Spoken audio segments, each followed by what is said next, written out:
श्री कृष्ण कहते हैं कि जीवन में कई बार हम हर संभावित समस्या के बारे में सोचने में अपने मस्तिष्क का प्रयोग करते हैं। दरअसल हमारा मस्तिष्क समस्याओं के बारे में सोचने के लिए नहीं बना है, उन्हें तो समाधान सोचने के लिए बनाया गया है। समाधान के बारे में सोचने के बाद हमारे मस्तिष्क का प्रयोग यह सोचने में होना चाहिए किस तरह इन सपनों को साकार किया जाए। डर को अपना गला ना दबाने दें, अपने डर को बाहर निकालें, इसे नष्ट करें, इसे तोड़ें, अपने से दूर करें, छोड़ें और इसे जाने दें। डर की आंखों में आंखें डालकर देखें, इसे चुनौती दें और ये दूर चला जाएगा। डर और चिंता का इलाज कर्म है। डर कर्म को सहन नहीं कर सकता।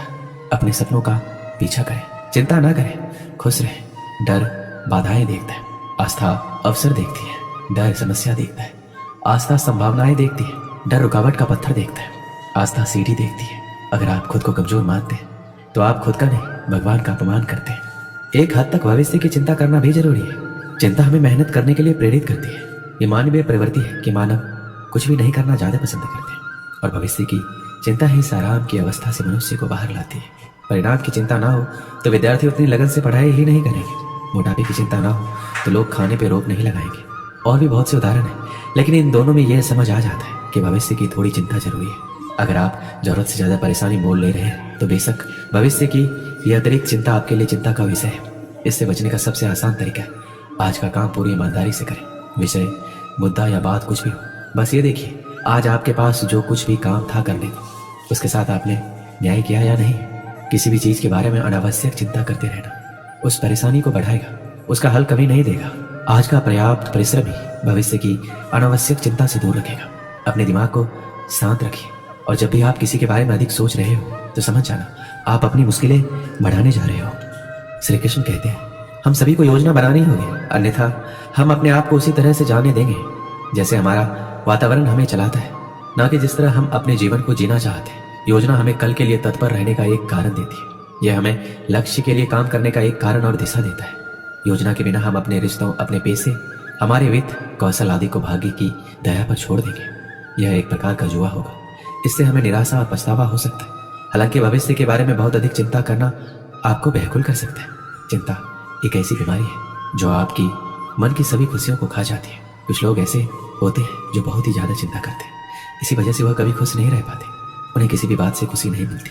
वह सिर्फ एक ही बात को लेकर चिंता में डूबे हुए रहते हैं, लगातार उसी बात के बारे में सोचते रहते हैं और चिंता करते रहते हैं। ऐसे लोग हमेशा मायूसी और दुख के घेरे से घिरे हुए रहते हैं। चाहे कोई खुशी का मौका हो या कोई भी त्यौहार, उन्हें कोई फर्क नहीं पड़ता। कोई भी चीज से खुश नहीं हो पाते क्योंकि उन्हें लगता है कि सारी जिम्मेदारी उनके कंधे पर है। लेकिन ये सच नहीं है। कई बार आपके चिंता में रहने से बनता हुआ काम भी बिगड़ जाता है। परिवार में अगर एक इंसान चिंता में रहता है तो सभी परिवार के लोगों को भुगतना पड़ता है और वही माहौल पूरे परिवार में छा जाता है और परिवार में कोई भी खुश नहीं रह पाता।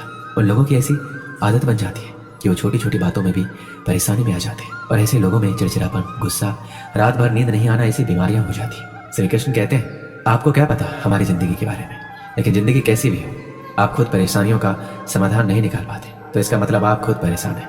ऐसी कोई भी चिंता नहीं है जिसे करने से आपको सुख मिल जाएगा या आपके परिवार में या मन में शांति आ जाएगी। चिंता एक ऐसे जहर के समान है जो आपका कल तो कभी भी अच्छा नहीं बना सकती और साथ ही आप ऐसी बीमारियों से ग्रसित हो जाओगे जिससे आपको भी अपने भविष्य में परेशान रहना पड़ेगा। चिंता और परेशानी को लेकर भागवत गीता में भगवान श्री कृष्ण कहते हैं मन का बेचैन होना उसका स्वभाव है। हमारे मन को लगता है कि अगर वह अलग अलग बातों के बारे में सोचता रहेगा तो हमें आने वाली हर मुश्किल और मुसीबत से बचा लेगा, पर ऐसा होता नहीं। हम अपने जीवन का काफी अधिक समय सोच विचार करके परेशान होने में निकाल देते हैं। भगवान श्री कृष्ण कहते हैं मन का ये स्वभाव बदलना मुश्किल जरूर है, असंभव नहीं। अब आप एक बात बताइए, क्या आप एक कौवे को कह सकते हैं कि काँव काँव की आवाज ना करे, या फिर क्या आप किसी मेढक को कह सकते हैं कि वह पानी देखते ही ऊंची छलांग ना मारे। हमारे मन का भी कुछ ऐसा ही। जीवन में कुछ भी होता है, अच्छा या बुरा, हमारा मन उस पर काँव काँव करने लगता है। काँव काँव से मेरा मतलब है चिंता करना, व्याकुल होना। कोई बुरी बात होती भी नहीं है और मन परेशानी की ऊंची ऊंची लपेटे लेने लगता है। कभी कभी तो मुझे ऐसा लगता है हम में से कई लोग सिर्फ परेशान होने के लिए जीते हैं। सारी परेशानी, पीड़ा, दुविधा अक्सर हमारे मन की बनाई हुई कहानियां होती है। भगवान श्री कृष्ण हमारे मन को शांत और स्थिर करने के 2 उपाय देते हैं। पहला, ध्यान लगाना या करना। दूसरा, वैराग्य भाव सीखना। अब ध्यान या मेडिटेशन शब्द सुनते ही आप में से कई लोग कहेंगे कि आप आंख बंद करके सांसें अंदर बाहर नहीं ले सकते। ये हम सब गलती कर बैठते हैं। मेडिटेशन या ध्यान का मतलब सिर्फ आंख बंद कर बैठना नहीं होता। मेडिटेशन का मतलब होता है अपना पूरा ध्यान किसी चीज पर लगाना या उससे हटने नहीं देना। अगर आप रोटी बना रहे हैं तो सिर्फ उस बात पर ध्यान दीजिए। अगर आप कोई मूवी देख रहे हैं तो आपका पूरा ध्यान मूवी पर होना चाहिए। ये मत सोचिए कि मूवी देखकर आप अपना कितना वक्त बर्बाद कर रहे हैं। जब आप अपने जीवन के छोटे बड़े काम को पूरे ध्यान से करते हैं तो आपका जीवन ही एक मेडिटेशन बन जाता है। ऐसे जीवन में शांति, स्थिरता, साहस और सफलता का होना अनिवार्य है। वैराग्य का अर्थ ये नहीं है कि आप सब कुछ छोड़कर जंगल में जाकर बैठ जाए। वैराग्य का सच्चा अर्थ है कि आप जो काम कर रहे हैं उसका क्या नतीजा या रिजल्ट निकलेगा उसकी चिंता ना करें। जैसे अगर आपने कोई इंटरव्यू दिया, आप ये कर सकते हैं कि आप पूरी मन से तैयारी करें और अपना बेस्ट देकर आ जाएं।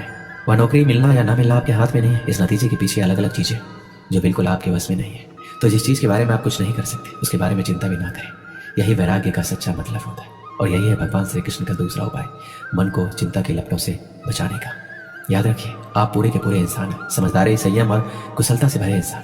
आपका मन जब भी कौवे की तरह अलग अलग बातों पर आपको परेशान करने लगे तब अपने मन को भी प्यार से समझाइए और शांत कर लीजिए। बस अपने ऊपर विश्वास रखिए कि आप कभी अपना बुरा नहीं होने देंगे। एक बार एक मनोविज्ञान के प्रोफेसर छात्रों को पढ़ा रहे थे जिसमें टॉपिक तनाव यानी स्ट्रेस को कैसे हैंडल किया जाए इसके बारे में कक्षा में सिद्धांत बता रहे थे। उस मनोविज्ञान के प्रोफेसर ने एक गिलास पानी उठाया। सभी छात्र ये सोचने लगे हमसे आधा गिलास खाली या आधा गिलास भरा के बारे में सवाल किया जाएगा, लेकिन मनोविज्ञान के प्रोफेसर ने यह सवाल नहीं किया। उसने किया, मैं कितना भारी पानी का गिलास पकड़ रहा हूँ। सभी छात्रों ने अलग अलग जवाब दिए। किसी ने बोला 500 ml, किसी ने बोला 200 ml। सभी के अलग अलग जवाब थे। मनोविज्ञान के प्रोफेसर ने उत्तर दिया, मेरे दृष्टिकोण से इस गिलास का पूर्ण भार से कोई मायने नहीं रखता। यह सब इस बात पर निर्भर करता है कि मैं गिलास को कितनी देर तक पकड़ता हूँ। अगर मैं इस गिलास को 1 या 2 मिनट के लिए पकड़ता हूँ तो ये मुझे हल्का लगेगा, और मैं इसे 1 घंटे के लिए पकड़ता हूँ तो मुझे भारी लगेगा। वही मैं इसे 1 दिन के लिए पकड़ता हूँ तो मुझसे ये नहीं होगा, मेरा हाथ सुन्न हो जाएगा और मुझे गिलास को छोड़ना पड़ेगा। कक्षा में उपस्थित सभी छात्रों ने सहमति से अपना सिर हिलाया। मनोविज्ञान के प्रोफेसर ने अपनी बात जारी रखते हुए कहा कि जीवन में आपके तनाव और चिंता है पानी के इस गिलास की तरह होती है। अगर आप तनाव के बारे में या चिंता के बारे में कुछ देर सोचेंगे तो कुछ नहीं होगा, लेकिन आप चिंताओं और तनाव के बारे में पूरे दिन सोचते रहेंगे तो आपका माइंड सुन्न हो जाएगा, आप अपने रास्ते से भटक जाएंगे और आप जीवन में कुछ भी करने के लायक नहीं रहेंगे। इस कहानी से हमें ये प्रेरणा मिलती है कि तनाव के बारे में और चिंता के बारे में ज़्यादा नहीं सोचना है हमें, यानी कि अपने जीवन में तनाव और चिंता से दूर रहना है। अगर जीवन में कुछ परेशानी है तो कुछ समय के लिए तनाव में रहें, बाकी जीवन में मस्त रहें, नहीं तो आपका माइंड सुन्न हो जाएगा और आप कुछ भी करने के लिए असमर्थ रहेंगे। दोस्तों, इस वीडियो